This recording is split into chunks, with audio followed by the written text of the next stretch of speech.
Some of you have said that we didn't react after Crimea. Yes, you're right. It's true. After Crimea, we imposed some economic sanctions, not too many, and we continued purchasing Russian gas. We continued increasing our dependence on Russia, and we continued building Nord Stream. It's true. But you cannot rewind history. We're not going to solve the problems of today by self-flagellating over problems committed in the past. We have to assume our responsibility and correct them. And someone mentioned a shopping list. Oh, you've come here asking for tanks, munitions, and so on. This is what you said that President Zelensky did. What would you do? You would go where you had to go and ask for help. And that's what the assistance... Yes, it's true that weapons kill. That's why they're made for that. And we know that. We know that, unfortunately, our military aid does lead to a loss of lives. But the problem with Zelensky is that too many people applaud him, but he doesn't have enough munitions. Enough with rounds of applause and Slava Ukraine. There's a lot of that, but his troops don't have the weapons they need. Do you know why? Because it's applause is for free, but a Leopard tank costs thousands of euros. Why don't we look at each other in the eye and say, we should be doing more. We should be committing to more. We need additional resources to make sure that those immobile tanks are taken out of headquarters and sent to Ukraine before the spring-summer offensive. Now, this is what we're discussing, and you have a role to play here. My role is to keep member states united, because all sanctions have to be adopted by unanimity, and every single euro that comes out or is disbursed from the European peace facility is based on unanimity. And I have to keep 27 member states united. And believe me, it's not always easy. And sometimes we have to make exceptions, and sometimes we have to accept behavior that we don't like, because we need to stand united. And you can also help in this regard. Some of you have said, and I accept it, and I assume this responsibility, that we have to do more and do it more quickly, and we have to convince European public opinion of the need to do this. Others have leveled criticism against the excessive incrementalism of our aid, and I understand this criticism.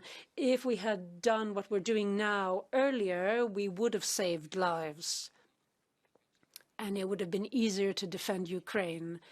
Some believe that the solution is based on stopping military aid, and they're not here to hear my reply. I don't understand how the left can ask for us to put an end to military assistance to Ukraine. I can't get my head around it. I don't understand this pro-Putinism or this extreme naivete on behalf of the left. And I do have friends who believe this, and people that I respect intellectually.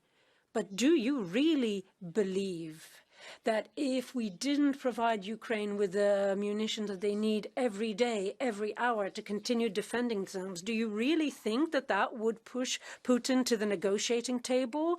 Or do you not think that it will make them increase their military offensive? Please make sure you've got your feet on the ground. It's time to wake up. Every single death caused by a weapon hurts me deeply, but if we want the war to be shorter, the solution is not to help Ukraine less, but to help them more and in a swifter manner. The war is dragging out because there's a stalemate, and we have to break this deadlock, and sanctions have to help this. A lot of people have criticized the effects of the sanctions. I'm going to insist on this. If anyone thought that sanctions would stop the war machine financially overnight, then I'm sorry, you just live in a different world. So there is a slow impact, but it's steady, and and the figures speak volumes. They speak for themselves. Last year was a year that was particularly good for the Russian treasury, but that's because energy prices soared and we still depended on Russia. But this year, the figures show that the revenues are plummeting. The deficit is going up, the trade balance is suffering, and Europe's technological independence is bringing about results.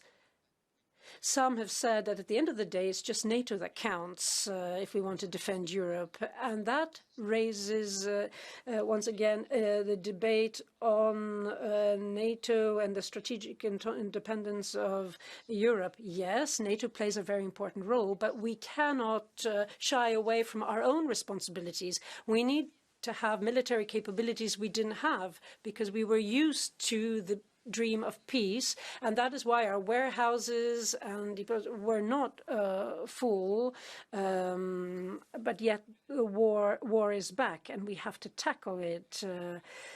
Now, there were mentions of Iran and the role that Iran plays in backing Russia, but we also have to understand how the rest of the world thinks, and we're going to see this next week at the United Nations.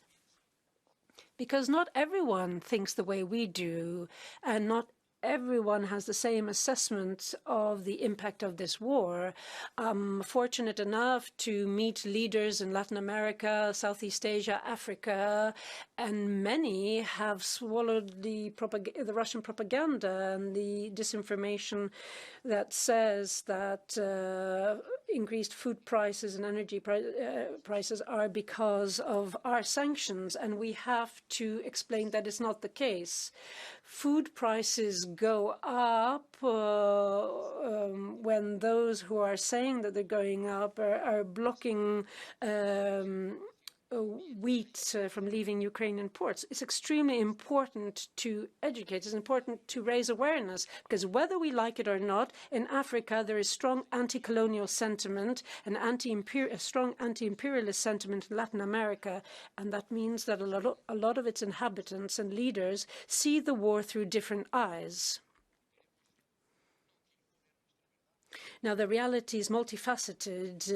I'm not saying we have to impose our reality, but we've got to convince with arguments. I try to bring figures to this debate because I think that these facts underpin the arguments that our policies are based on. I've never seen a country that have had their existential hopes pinned on Europe so much.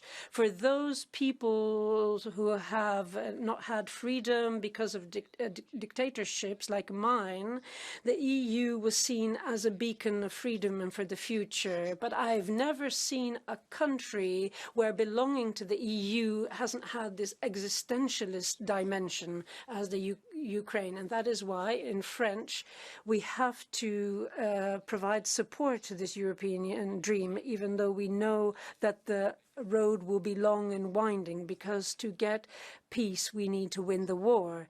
But when I say that we have to win the war, it doesn't mean that we forget or that we will ignore the diplomatic efforts in Spanish. These are not contradictory elements. We have to do both at the same time, diplomatic efforts and military aid. We have to think about what security will be like in Europe after this is over. What is the role of Europe? Because I don't want it just to be China, the US, and other countries to do everything to bring an end to the war. We have to think about how we're going to rebuild a destroyed Ukraine, but we also have to think about cooperation and communication on the European continent.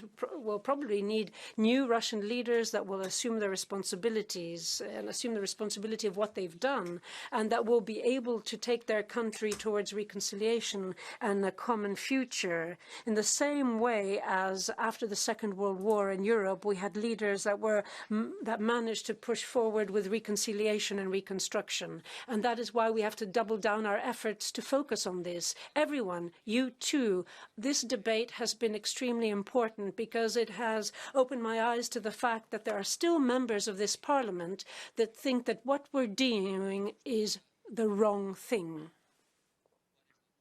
And I would like you to tell me what the alternative is.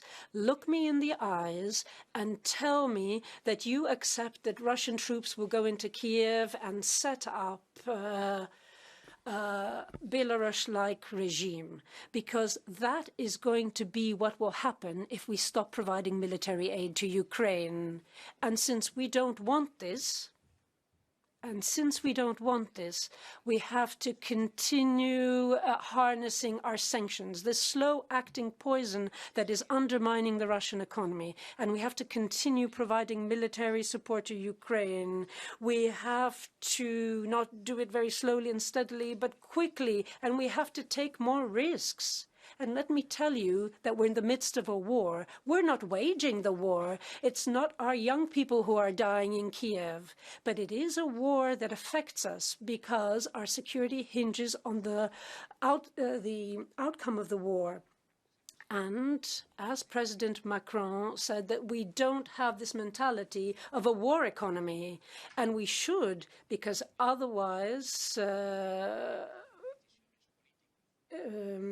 we have the political decisions that we have to take, and I hope that the European Parliament will support the decisions that have to be taken.